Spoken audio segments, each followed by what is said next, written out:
Hi, everyone. Welcome to the Fashion Experiment. It's Dr. Bridget, your professor of all things fashion. And today I'm going to discuss the topic of visual merchandising. So I did an overview of what is retailing, and now I'm going to dig into some areas of retailing. Visual merchandising is one of my favorite areas because it's so creative. It's the area where you get to see all that the business has to offer in regards to their products and their services. All right, so let's get started. So, visual merchandising, what is it? What is it? It's all about how you place your product in the retail environment, whether it's in real life or virtually, through a website, through a retail app. It's how the business chooses to show off and showcase their goods. And the sole purpose of visual merchandising is to create the atmosphere of the brand, of the business, in such a way that drives the customer, to come in. That's why window displays are so popular for fashion retailers because we know that that grabs the attention of those walking by. So visual merchandising is showcasing your product, like showing it in its best light, ultimately to get you and I to spend some money. All right. So we invest lots of the business's money into merchandising, visual merchandising. We invest in lighting, we invest in fixtures and mannequins and all types of props to establish the ambiance of the store. Special scents we bring into the store so it can smell nice, it can look nice, and feel good when you walk in and put you at ease. So you want to spend time browsing and shopping and spending money. So, this is a wonderful career path for anyone who's creative, who likes a challenge, who likes variety, and has a creative eye. So, and I mean, all the skills that are necessary to be a successful merchandiser, visual merchandiser, are skills that you can learn, but some people have a knack for putting things together. So, number one, it's really all about having an understanding of the brand.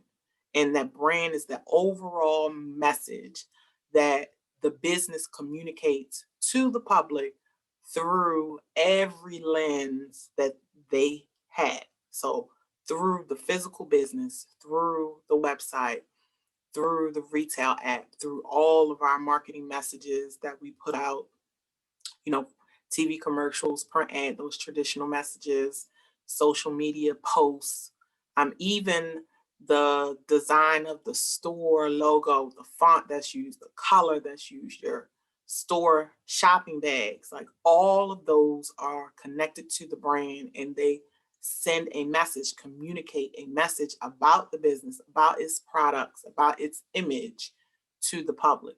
So as a merchandiser, that's all you're doing, visually communicating the brand. You're visually communicating the brand. So, grasping that, having a good understanding of the business and the brand that you're promoting. All right. And then consistently showing up and delivering that. And you get lots of help. Most businesses, they know their vision, they know who their customer is, and they know what messages they want to communicate. And all you do as a visual merchandiser is bring that to life. So the business typically has established um, a brand strategy, has an established floor plan of how they like things to be merchandised and presented on the sales floor visually. So you're just basically executing that. And in the process of executing, you typically do get some creative freedom to make adjustments when it's necessary. So some of the other skills that a merchandiser needs to possess, you know, to be effective at their job, in their career, a knowledge of trends, especially if we're talking about fashion products, understanding that what is relevant today in this season is going to inevitably, change. Is not going to stay the same, never going to stay the same. It's going to evolve into something else, and eventually it's going to be old and outdated, and something else is going to take its place. So understand, again, it's all about the brand, the business that you represent. Understand their position on trends and how they incorporate trends for the business and their target market, and how they expect you to translate that visually into the store.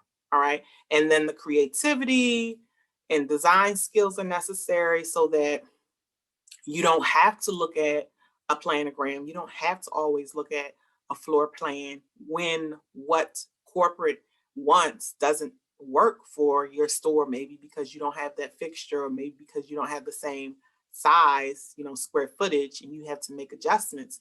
That is where your creative skills and your design skills need to kick in, and you need to be able to readjust, what the expectation is. In addition, always organization skills and management skills, right? We need to be able to manage our time. We need to be able to get the props we need, get the fixtures we need, the mannequins we need, and execute that floor plan in an efficient way. So that just means, if I am setting up a new floor plan, what is the process of deconstructing what's already there and creating a new floor, right? So what is that process? Do I undress all the mannequins and leave them all there, bare, while the store is operating? Do I take away some props and bring out some props? The organization of how you execute your floor plan and how you execute your day for what you need to achieve. Just basic organizational skills, basic time management skills. I could also throw interpersonal skills in there, being able to effectively communicate with other people in regards to providing instructions, because you're not going to be a one-man team. You're going to be working with other individuals who will need guidance and be able to take instruction from you.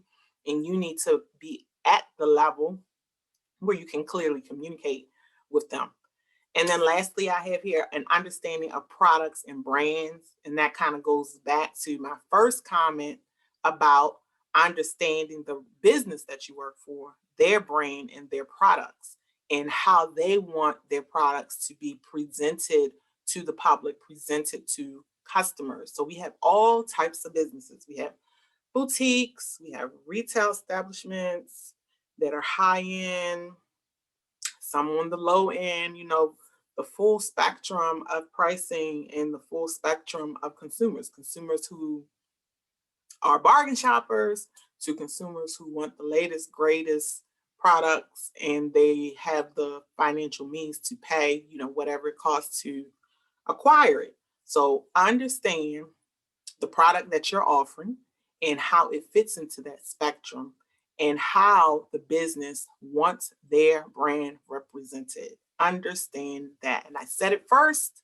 and I'm ending with it, because if you have an understanding of the business that you're merchandising and their customer, you will be in tune with how that customer shops and where the products the business sells fits into their life. It's like, in my experience, I'm just thinking in my own brain, when I used to work in visual merchandising, it was just amazing to me when we would do new floor sets or anything we put on a mannequin in the window. Customers would just instantly flock into the store and say, "Hey, I like that top in the window. Where's that? Do you have that in my size in the store?" Because we were so in tune with our customer. We knew exactly what they liked, what their taste level was in regards to the products that we sold. And it was so easy. And that's why visual merchandising works. It really works. When you present your product, you show it off, you show it to your customer in its best light, in the best image possible, it absolutely sells. And that's what I love about it. So let's look at some elements of visual presentation. So these are like our tools of a visual merchandiser. What do we use? So our number one tool is the product itself. That is what we're selling. So one thing about the merchandise, you want the merchandise to shine, okay? In all of your efforts to showcase the business and highlight the brand and who the business is, the merchandise is always the main focus, because that's what we're showcasing for the purpose of selling it. That's the ultimate goal, getting the attention of passersby, getting the attention of consumers so that they can come in and become customers, spend some money. All right. So always make sure the merchandise is presented in its best light. And then everything else is kind of like the support. So materials and props are things that you bring in to the selling space to highlight the merchandise. So here I have a picture of some like oversized ice cream cones, and we have handbags, merchandise on the ice cream cones. So those ice cream cones are going to draw your attention in, and then you'll see all the different nice warm tones of the handbags. And mannequins are amazing because they are the salesperson, the salesperson that doesn't speak right now. Sometime in the future, they probably will start speaking and walking around, right? So for fashion products, we're able to not just showcase our merchandise on a mannequin, but give the customer an entire look so we can show them, hey, with all the different garments that we sell, this is how you can put them together and create a complete look. And then, in addition to showing them how the individual garments can be worn together, then we bring in the materials and the props and show them what they could look like in their life. So the styling really takes over, and we can show them, hey, you can wear this blouse and this skirt into the boardroom, or you can wear this blouse or this skirt to your happy hour after work, with all the props that we can bring in and show them what life could be like in the garments that we sell. And it really just gives it life. And other elements in the visual presentation of goods is lighting, color, signage, and graphics. So again, other supporting tools. Lighting, of course, is necessary to see. Lighting provides just basic illumination. However, in the retailing environment, we can use light to highlight, to bring attention to certain areas of the store, certain products, certain promotions that we have going on. So you can have track lighting, spotlights, and I'll call them task lights, lights that just provide illumination for you to complete some work. Maybe you're finishing up a sale in the store. And lighting also speaks to the ambiance. So we've all shopped in different types of retail establishments. Some are super bright, that bright white LED light, and some are dull, and dim. And that is to support the overall ambiance or feeling or presence that the brand and the retailer is trying to create for the customer. They're trying to create an experience when you shop. Okay, and the color does the same thing. Color just speaks to the overall theme, and again, the ambiance, that feeling. So it can be clean, white, crisp, modern, with all white walls, white floors, that white light, and the focus is just on the products. And that could be the color itself, or we could go into a different retail establishment.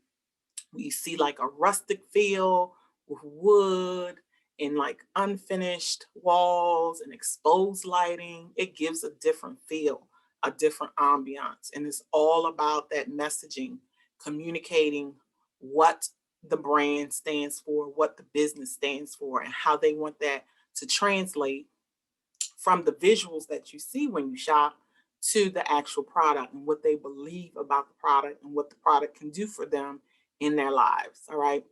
And then finally, signage and graphics. Signage and graphics offers simple direction in a retail store when you're shopping, also virtually when you're on a website. I hit that landing page and I'm looking for, those 3 lines or some dots, so I can get to that um, taskbar to find exactly what I'm looking for, so I can navigate to women's wear, to shoes, to flats, to sandals. I need some signage, the same physically when you're physically in the store. You step foot into that retail store, that department store, and you want to find that particular section of the store. You're looking around for signage. So signage is used to communicate information, to make that shopping experience, whether physically or virtually, easy and smooth, so I can find what I want, get it, and get out if that's the type of shopper you are. Or even if you're browsing, you can browse that particular area, browse all that they have, and then move on to another section. And another thing that signage and graphics do, again, it supports the brand messaging. So you don't go to stores and you don't see handmade, handwritten signs. No, they are in particular colors, using specific font styles, specific font sizes, with specific imagery of, different models or different products being presented for a particular reason. The messaging is all about communicating visually through all these different elements, through the mannequin, through the merchandise itself, how it's all presented, the lighting, the scent, the signage, all those elements together communicate a message to the customer, who this business is, who the brand is, what they stand for, what their products are, and what they can do for you in your life, the benefits of it. All right. So that is what visual merchandising is all about. It's main overall goal of visual merchandising is to create an idea, this perspective about the business, that we are different. Our products are different. We have, the best, the latest, the greatest, the trendiest, whatever their messaging is, product, and you should buy it from us and not the other store. We are different because X, Y, and Z, because we say this, because this was the experience that you had. You found what you wanted in the color you wanted, in the style you wanted, in the price you wanted. Come back and patronize us. You will find the same customer service. You will find the consistency, the quality, all that messaging that's communicated through the branding, through the advertising, through that experience. That's all what visual merchandising does and what it is. And it's one of many, many, many parts of retailing.